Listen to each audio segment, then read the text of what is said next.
एक तरफ BJP 400 seat लाने के दावे के साथ देश में तीसरी बार सरकार बनाने की कोशिशों में जुटी है, तो दूसरी तरफ हरियाणा में भाजपा के लिए बड़ा संकट खड़ा हो गया है। हरियाणा सरकार को समर्थन दे रहे 3 निर्दलीय विधायकों ने बीजेपी को झटका देते हुए कांग्रेस में शामिल होने की घोषणा कर सभी को बुरी तरह से चौंका दिया है। निर्दलीय विधायकों के अचानक से उठाए गए इस कदम की किसी को भनक तक नहीं लगी। हरियाणा का सीआईडी विभाग भी कांग्रेस व निर्दलीय विधायकों के इस गठजोड़ को सूंघने में नाकाम रहा।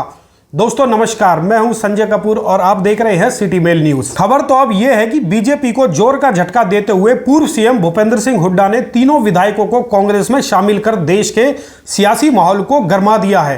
प्रदेश की सभी 10 सीटों को जीतने के मंसूबे बनाए बैठी बीजेपी को भनक तक नहीं लगी कि भूपेंद्र सिंह हुड्डा ने सीएम की कुर्सी के नीचे आग लगा दी है। अब इस कदम के बाद हरियाणा सरकार अल्पमत में आ गई है और सीएम नायब सिंह सैनी के सामने सियासी संकट खड़ा हो गया है।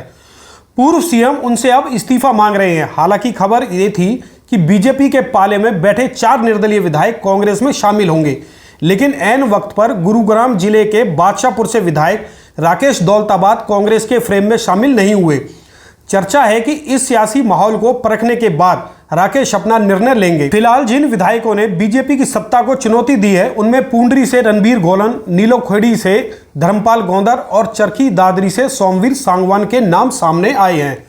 हुड्डा ने इन तीनों को कांग्रेस का पटका पहना है। आपको जानकारी दे दें कि बीजेपी को समर्थन दे रहे 6 निर्दलीय विधायकों में से केवल रणजीत सिंह चौटाला को ही कैबिनेट मंत्री की कुर्सी दी गई थी। बाकी 5 विधायक तभी से नाराज चल रहे थे। चौटाला पर मनोहर लाल इतने मेहरबान थे कि उन्हें न केवल सरकार में बड़े मंत्रालय दिए गए बल्कि लोकसभा चुनाव में हिसार से बीजेपी का उम्मीदवार भी बना लिया। इससे बाकी निर्दलीय विधायक एक तरह से डिप्रेशन में थे और वो मौका मिलते ही बीजेपी को सबक सिखाना चाह रहे थे। इस दौरान अंदर ही अंदर भूपेंद्र सिंह हुड्डा के साथ मिलकर उन्होंने खिचड़ी पकानी शुरू कर दी। अब आपको हरियाणा का पूरा सियासी गणित बताते हैं। प्रदेश में 90 हलके हैं। 2019 के विधानसभा चुनाव में हरियाणा में भाजपा ने 40 सीटों पर जीत दर्ज की थी और बहुमत का आंकड़ा छूने में असफल रही थी। वहीं इनेलो से अलग होकर बनी जननायक जनता पार्टी के 10 विधायक बने थे। 7 निर्दलीयों ने भी जीत दर्ज की थी। कांग्रेस के खाते में 31 सीट तो इनेलो और हरियाणा लोकहित पार्टी के एक सीट आई थी। इस स्थिति में भाजपा ने जजपा के साथ गठबंधन किया और करीब 4.5 साल तक प्रदेश में सरकार चलाई।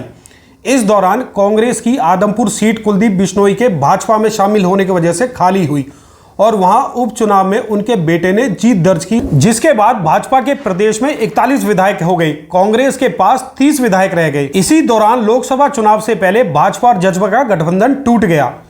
सामने आया कि जजपा भिवानी और हिसार लोकसभा की सीट मांग रही थी, तो भाजपा ने इन्हें रोहतक सीट ऑफर की। इसके बाद 12 मार्च को लोकसभा चुनाव से पहले हरियाणा में भाजपा जजपा का गठबंधन टूट गया। चंडीगढ़ में भाजपा विधायक दल की बैठक के बाद सीएम अपने मंत्रिमंडल के साथ राजभवन पहुंचे और पूरी कैबिनेट का इस्तीफा सौंप दिया। जजपा से गठबंधन टूटने के बाद भाजपा के पास अपने 41 और 7 निर्दलियों और 1 हलोपा विधायक का समर्थन था। जजपा के कुछ विधायक भी भाजपा के साथ आ दिखाई दिए, लेकिन व्हिप जारी होने के कारण सदन से बाहर चले गए और ध्वनि मत से सैनी सरकार ने फ्लोर टेस्ट पास कर लिया। फिलहाल हरियाणा विधानसभा में 90 में से 88 सदस्य हैं। करनाल विधानसभा सीट पर उपचुनाव होने हैं क्योंकि पूर्व सीएम मनोहर लाल ने इस्तीफा देकर यह सीट मुख्यमंत्री नायब सिंह सैनी के चुनाव लड़ने के लिए खाली की थी। निर्दलीय विधायक रणजीत सिंह चौटाला भाजपा में शामिल हो चुके हैं और अपने विधायकी से इस्तीफा दे चुके हैं। विधानसभा में फिलहाल 88 में से 40 एमएलए भाजपा के, 30 कांग्रेस, 10 जजपा, 1 इनेलो और 1 हरियाणा लोकहित पार्टी से है। वहीं अभी 6 सदस्य निर्दलीय हैं। इनमें से 3 कांग्रेस के तो 3 भाजपा के साथ हैं। 88 में से बहुमत के लिए भाजपा को 45 आंकड़ा चाहिए, जिनमें से 40 एमएलए भाजपा के खुद के हैं, 3 निर्दलीय और 1 हलोपा के एमएलए का समर्थन भाजपा को है। ऐसे में यह संख्या 44 तक पहुंचती है, जो बहुमत से 1 कम है और सरकार अल्पमत में आ रही है।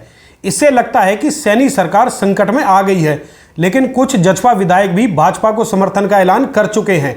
ऐसे में अभी के लिए ये खतरा सरकार टाल सकती है और 25 मई को करनाल में उपचुनाव का नतीजा भी सरकार का फैसला कर सकता है। अगर यहां नायब सिंह सैनी जीत जाते हैं तो बिना जजपा के विधायकों के समर्थन के भाजपा निर्दलियों और हलोपा के साथ सरकार में बनी रह सकती है। लेकिन 3 विधायकों की समर्थन वापसी ने सैनी सरकार पर संकट के बादल जरूर ला दिए हैं। लेकिन लगता है कि बीजेपी के रणनीतिकार कांग्रेस की इस योजना को सफल नहीं होने देंगे।